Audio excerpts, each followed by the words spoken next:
네, 25-2의 강의를 시작하도록 하겠습니다. 사실은 제가 이 강의를 스케줄상 내일 정도에 강의를 진행을 하려고 했었거든요. 근데 오늘 제가 하루 일찍 땡겨서 이 25-2의 강의를 진행을 하려고 합니다. 그 이유는 요즘 뭐 그냥 편하게 들으시라고 말씀드리는 거예요. 사실 뭐 시작하기 전에 워밍업 하는 겁니다. 이제 보통 사람의 목 상태를 자기가 좀 알잖아요. 왠지 불길한 예감이 드는 거죠. 아, 내일 정도에는 목이 좀 안 좋을 것 같다. 그럼 또 이제 뭐 예를 들어서 목감기가 오면은 아마 한 4일 정도는 강의 녹음하는데 지장이 생길 수 있으니까 그 전에 빨리 조금이라도 더 녹음을 해야겠다라고 생각이 들어서 제가 25-2를 예정보다는 조금 일찍 강의를 지금 진행하고 있습니다. 뭐 사실 들으시는 여러분들 입장에서는 이게 좀 일찍 진행되는 건지 아니면 늦게 진행이 되는 건지 뭐 확인은 안 되시지만 뭐 그냥 한번 우리가 조금 분위기 전환을 하기 위해서 한번 말씀을 드렸습니다. 자, 분위기 전환을 왜 했냐면요. 이번 시간의 내용 어렵진 않지만 여러분이 꼭 집중해서 공부를 하셔야 되고요. 그 다음에 한 가지 또 말씀을 드립니다. 제가 설명드리는 동안에 혹은 여러분이 책으로 공부하는 동안에는 잠깐 이해가 될 수도 있습니다. 근데 시간이 지나서 이번에 말씀드리는 내용이 기억이 안 날 수도 있어요. 따라서 여기서 여러분들이 이해한 내용을 몇 차례 반복하셔가지고 잊지 않도록 꼭 기억을 하시기 바랍니다. 특히 이번 시간에 여러분들에게 25-2에서 여러분에게 소개해주는 가장 중요한 함수가 이 말록이라는 함수입니다. 또 얘와 페어를 이루는 free라는 함수도 소개를 드리는데 함수의 사용법이 어려운 게 아니고요. 이 함수를 왜 요즘 보니까 어린애들 Y 시리즈라고 해서 이제 책들도 있던데 도대체 왜 말록이라는 함수를 써야만 하는가? 이 이유를 이해하는 게 정말로 중요합니다. 그러니까 함수의 사용법 자체는 어려울 게 하나도 없어요. 그리고 그냥 여러분이 당연하게 받아들여 버리시면은 실제로 나중에 말록으로 해결을 해야 되는 그 시점에 가서 말록을 적용하지 못하는 문제가 생길 수가 있습니다. 그래서 제가 25-1에서도 이 함수 중요한 거 여러분들에게 설명을 드릴 거다라고 말씀을 드린 것 같은데 도대체 이 함수를 왜 써야 되는지 이것을 이해하는 데 100% 초점을 맞추시기 바랍니다. 자, 그럼 본론으로 들어와서요. 바로 말록 함수가 왜 필요한지를 말씀을 드리면은 여러분이 그 필요성을 이해하기가 좀 어려우실 수가 있습니다. 그래서 뭐 쉽게 말씀을 드리면 말록으로밖에 해결이 되지 않는 상황을 제가 연출해서 예제를 만들어 놨습니다. 참고적으로 말씀을 드리면 뭐 말록에 대해서는 제가 좀 이따 다시 자세히 말씀을 드리겠지만 말록은 메모리 공간을 할당할 때 사용되는 함수입니다. 근데 메모리 할당? 우리가 잠깐 동안 변수를 갖다가 할당할 때 내가 메모리 공간 할당해서 그것을 변수로 쓰면 걔가 변수인 거죠. 그냥 잠시 동안은 변수를 할당하는 그러한 기능의 함수라고 여러분들 이해를 하셔도 지장은 없습니다. 자, 근데 우리가 이제 변수 하면은 지역적으로 선언을 할 수가 있고요. 지역 변수죠. 그 다음에 전역적으로 선언을 할 수가 있습니다. 전역 변수입니다. 우리는 대부분의 문제를 이 지역 변수 또는 전역 변수를 이용해서 해결할 수 있을 거라고 생각을 합니다. 그게 불가능한 그 예제를 제가 처음으로 지금 드리는 겁니다. 그러니까 예제가 상당히 중요하죠. 그러면 이 예제에 대해서 좀 설명을 드리도록 하겠습니다. 자, 여기 보면은 read user name이라는 함수가 정의가 되어 있어요. 얘가 하는 일이 뭐냐면 이렇습니다. 일단 코드를 봐도 여러분들이 이해가 되시겠지만 프로그램 사용자로부터 그 사람의 이름을 입력받습니다. 그리고 그 입력받은 문자열의 주소값을 반환하는 함수가 바로 read user name이라는 함수예요. 잠깐 메인 함수를 보면은요. 이 영역을 보기 앞서서 메인 함수를 보면은 자, 그 문자열의 주소값을 저장하기 위한 포인터 변수 두 개를 선언을 했고요. 자, 그 다음에 read user name이라는 함수를 호출하고 있습니다. 어떤 걸 기대를 하냐면 자, read user name 함수가 호출되면은 프로그램 사용자로부터 이름, 즉 문자열을 입력받습니다. 그리고 입력받은 문자열의 주소값을 반환할 것을 기대하는 거예요. 그리고 나는 그것을 출력하겠다라는 겁니다. 그것을 지금 메인 함수에서 두 차례에 걸쳐서 진행을 하고 있습니다. 여기서 우리가 꼭 주목해야 될 것, read user name이라는 함수가 호출되었을 때 문자열을 입력받으려면 일단 문자열을 입력받기 위한 메모리 공간이 존재해야 되겠죠. 따라서 read user name에서 해야 되는 첫 번째 일은 메모리 공간의 할당입니다. 자, 그 다음에 두 번째 뭐죠? 프로그램 사용자로부터 문자열을 입력받는 거죠. 자, 그 다음에 입력받은 문자열을 마지막에 뭐를 해줍니까? 반환을 해주면 됩니다. 자, 우리는 입력받는 법도 알고 반환하는 법도 잘 알고 있습니다. 자, 문제는 메모리 공간을 할당해 줘야 된다라는 사실이에요. 자, 그러면 바로 본론으로 가서 어떤 식으로 메모리 공간이 할당이 이루어지고 있는지를 볼 수도 있지만 조금 더 우리가 예측을 해보겠습니다. 여기서 보면은요, 리드 유저 네임 함수가 호출이 한 번 이루어졌고 그 다음에 여기서 또 한 번 이루어졌습니다. 자, 중요한 사실은 뭐냐면 리드 유저 네임 함수가 지금 두 번 호출되었다라는 거예요. 그러면 예를 들어서 name1이 출력이 이루어졌습니다. name2가 출력이 이루어졌습니다. 바로 요 시점, 그러니까 printf 함수 호출이 끝난 요 시점에 우리가 요 시점, 리턴 바로 제로 하지만 요 시점에 name1은 무엇을 가리키고 있어야 될까요? name1은 프로그램 사용자가 입력받은 입력한 문자열, 이름을 입력받아야 되겠죠. 가리키고 있어야 되겠죠. 즉, 첫 번째로 입력한 문자열을 name1이 여전히 가리키고 있어야 됩니다. 그죠? 이건 너무 어려운 얘기가 아닙니다. 논리적으로 그렇잖아요. 자, 그 다음에 마찬가지로 name2라는 포인터 변수는 바로 요때 호출해서 입력받은 이름, 문자열을 가리키고 있어야 될 거다라는 것이죠. 이것이 우리가 일반적으로 생각할 수 있는 프로그램의 흐름입니다. 자, 그러면 이러한 논리대로 메모리 공간이 할당이 이루어지고 있는지, 그 다음에 입력은 잘 받는지, 반환은 제대로 이루어지는지, 자, 함수 안으로 들어가서 한번 우리가 같이 보도록 하겠습니다. 자, 1번. 메모리 공간 할당이 이루어지고 있습니다. 뭐 제법 그럴듯하게 보여요. 얘가 1번에 해당이 됩니다. 2번. 입력 받습니다. 문제 되나요? 뭐 메모리 공간 할당하고 프로그램 사용자로부터 키보드로부터 입력 받으니 문제 될 것이 없죠. 3번 반환 아주 잘하고 있습니다. 문자열이기 때문에 반환형도 캐릭터형 포인터로 선언이 되었죠. 1번, 2번, 3번 얘네들만 놓고 보면 전혀 문제가 없습니다. 근데 어떤 게 문제가 있어요? 자, 여기서 보면은 이 경우에도 그렇고 리드 유저네임 함수가 호출되었을 때에 문자열을 반환을 해줍니다. 그 문자열이 반환이 되고 났으니까 이제 name1으로 그 문자열을 가리키고 그 문자열은 내가 이제 read username이라는 함수를 호출한 다음에 그것을 쓸 수가 있어야 의미가 있겠죠. 그래서 다음 줄에서 이름을 출력하려고 이제 합니다. 근데 어떠한 문제가 있어요? 지금 여기서 메모리 공간을 지역적으로 할당을 했습니다. 따라서 자, read username 함수가 호출이 됐어요. 메모리 공간 할당 받았습니다. return과 동시에 얘가 어떻게 됩니까? 소멸이 되어버리죠. 지워져 버립니다. 따라서 여기서 출력하는 name1은 이미 소멸된 그러한 네임이 되는 거죠. 정상적인 이름을 출력할 수가 없다라는 겁니다. 즉, 지금 여기서 요구하는 read username은 메모리 공간을 할당해야 돼요. 그리고 그것이 반환이 되었다라고 해서 소멸이 되면 안 됩니다. 따라서 지역 변수는 답이 될 수가 없는 거예요. 이해되셨습니까? 자, 참고적으로 하나만 제가 별도의 얘기를 갖다가 좀 말씀을 드리겠습니다. 뭐냐면 이거 예제를 실행을 했을 때에 의외로 결과가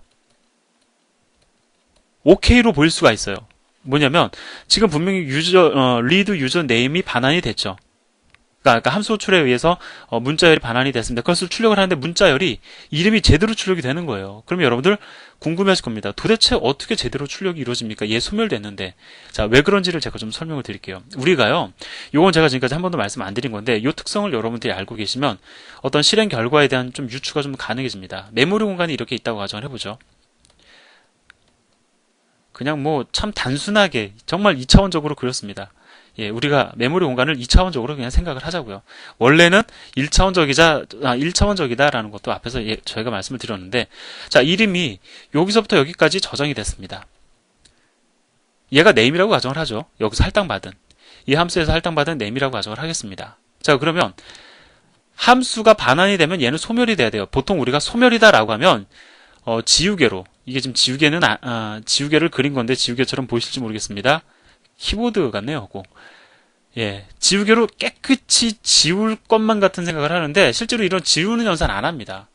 그냥 남아 있어요. 다만 얘는 운영체제에 의해서 얘는 이제 유효한 데이터가 아니다라고 이제 기억되는 겁니다. 즉 운영체제는 나중에 데이터를 입력받거나 할 때 요 메모리 공간에 아무것도 없는 것 마냥 여기다 새로운 데이터를 저장하게 될 거예요. 따라서 함수를 반환한 그 순간만큼은 바로 name1, 그 메모리에 가서 내가 출력을 해보면 그 데이터가 아직 남아있을 수 있습니다. 근데 시간이 지나서도 얘가 계속 남아있느냐? 남아있지 않다라는 거죠. 무슨 얘기인지 아시겠습니까? 즉, 우리가 이제 예를 들어서 여기다가 12를 써요. 내가 이거 지웠어요. 그렇다고 해서 얘가 0으로 바뀌는 게 아니다라는 겁니다. 12로 남아있습니다. 하지만 운영체제 입장에서 이 10이라는 값은 이미 쓰레기 값이에요. 의미를 갖지 않습니다. 내가 지웠으니까.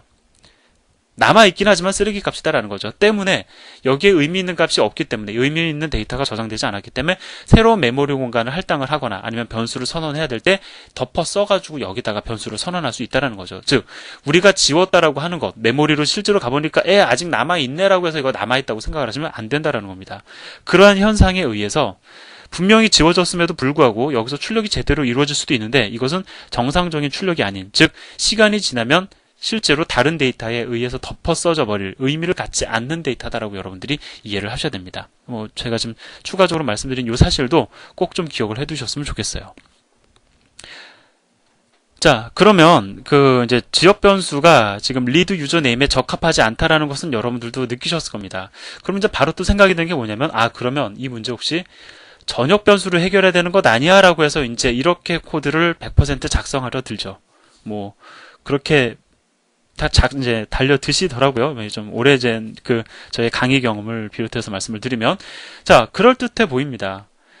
이렇게 전역 변수로 선언을 해 놓으면 함수를 빠져나가서도 얘가 소멸이 되지 않거든요. 그래서 메모리 공간 할당은 되어 있습니다. 두 번째, 입력받죠? 세 번째, 반환을 합니다. 얘만 보면 아주 정상적이에요. 전혀 문제될 것이 없습니다. 이것만 가지고 누가 트집을 잡겠습니까?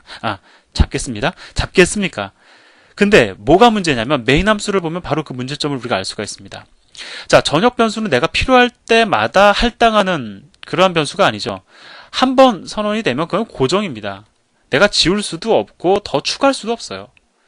예를 들어서 지금 실제로 리드 유저 네임이 2번 호출이 됐다라고 하면 2개의 문자열을 각각 입력받은 거니까 2개의 메모리 공간이 만들어져야 되지 않습니까? 근데 하나의 메모리 공간을 그냥 공유하는 형태로 함수가 정의돼 버렸어요. 왜? 전역 변수를 썼기 때문에. 그럼 어떤 문제가 생기느냐? 자, 프로그래머가 이제 예를 들어서 리드 유저 네임은 누군가가 정해줬다 가정을 하고요. 여러분과 제가 메인 함수를 이렇게 정의를 했다고 가정을 해보겠습니다. 그럼 이제 제가 한번 우리들의 그 생각을 한번 읽어보도록 하죠. 내가 메모리 공간을 갖다가 할당을 해가지고 프로그램 사용자의 이름을 입력받는 게 귀찮으니까 이미 잘 정의되어 있는 함수 쓰지 해서 리드 유저 네임 함수로 출합니다. 그러면 이제 기대합니다. 메모리 공간 할당 2번 입력. 그 다음에 물론 입력할 때 우리가 키보드로 입력해야 되겠죠. 실행을 위해서는 이건 사실 말할 필요도 없는 거고. 세 번째, 입력받은 문자열 주소값 반환받아서 네임1이 그 문자열 가리킬 거야. 기대 충만합니다. 출력해보니까 정말 그래요. 이게 당연하지. 이렇게 생각하고 넘어갑니다. 그 다음에 또 필요해요. 두 번째 사람의 이름에, 또 다른 사람의 이름이 필요합니다. 그래서 또 나는 리드 유저 네임 함수 호출합니다. 그러면 또 다시 1번 메모리 공간 할당, 2번 입력, 3번 반환. 그래서 name2가 이번에는 또 다른 이름을 가리킬 거야. 이렇게 해서 나는 2개의 메모리 공간을 할당을 해서 2개의 이름을 입력받아서 name1과 name2가 각각 사람의 이름을 지칭하고 있어 라고 판단을 한다라는 거죠. 그게 일반적인 우리의 생각 아니겠습니까? 근데 실제로 출력을 해보면 어떤 일이 벌어집니까? 자, 처음에는 잘 동작해요. 예를 들어서 윤성호 입력하니까 윤성호 출력됩니다. 그다음에 최준경 입력을 하니까 최준경 출력이 됩니다. 그럼 name1은 윤성호고 name2는 최준경이 돼야 되는데 name1이 최준경이에요. 그 이유 왜 그렇습니까? 왜 그런지 제가 말씀 안 드려도 다 아실 거예요.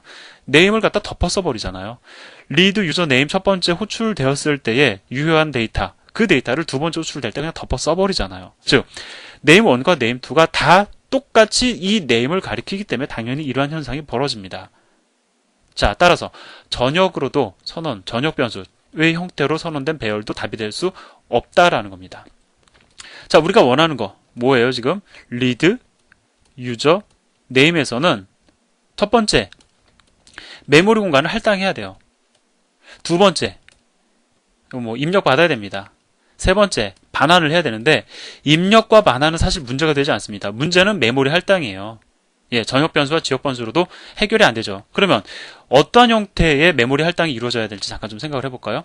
이 예제를 통해서도 우리가 알 수 있지만 예를 들어서 리드 유저 네임이 5번 호출됐어요. 그럼 메모리 공간 총 몇 개 할당돼야 됩니까? 5개가 할당이 되어야 되겠죠. 이해되셨습니까? 자, 제가 이거 뭘 말씀을 드리는 거냐면 자, 컴파일러가 딱 보는 순간 몇 바이트 필요하다 알 수 있습니까? 없습니까? 있죠. 전역 변수와 지역 변수는요.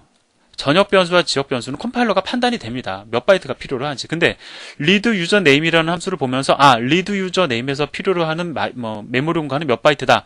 컴파일러가 바로 판단할 수 있습니까? 바로 판단이 안 되죠. 그 이유는 왜 그렇습니까? 지금 보시다시피 read user name 함수가 10번 호출되면 메모리 공간 할당도 10번 이루어져야 되고 5번 할당이 이루어지면 5번 호출되면 5번 할당이 이루어져야 된다고요. 제가 이거 뭘 말씀을 드리는 거냐면 read user name 함수가 호출될 때마다 메모리 공간이 할당이 이루어져야 된다는 겁니다. 자, 근데 지역 변수, 물론 지역 변수는 read user name 함수 호출될 때마다 할당할 수는 있어요. 거기까지는 오케이입니다. 근데 어떻습니다? 어떤 문제가 있어요? 함수를 빠져나가면 얘는 소멸된다라는 문제가 있죠. 우리가 지금 요구하는 건 뭐예요? 그 할당된 메모리 공간이 남아 있어야 된다라는 겁니다.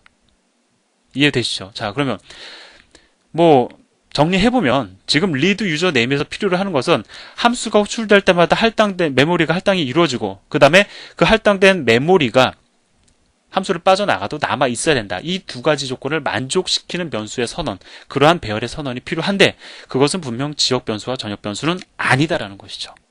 이해되셨습니까? 자, 그러면 이제 어떻게 해야 되느냐? 이제 답을 찾아야 되는데 일단 이 문제점을 이해하는 것도 여러분들 사실은 지금 이번 챕터에서 얘기할 내용의 거의 50%는 이해하신 거예요. 지금 이 어떤 문제점을 이해를 하셨다면 그럼 이제 나머지는 별거 아닙니다. 뭐가 문제인지 알겠다. 뭐가 필요한지 알겠다. 이것을 이해를 하셨으면 이미 50%는 여러분들 다 이해하신 겁니다. 자, 그럼 나머지는 다음 시간에 또 이어서 진행하도록 하겠습니다. 감사합니다.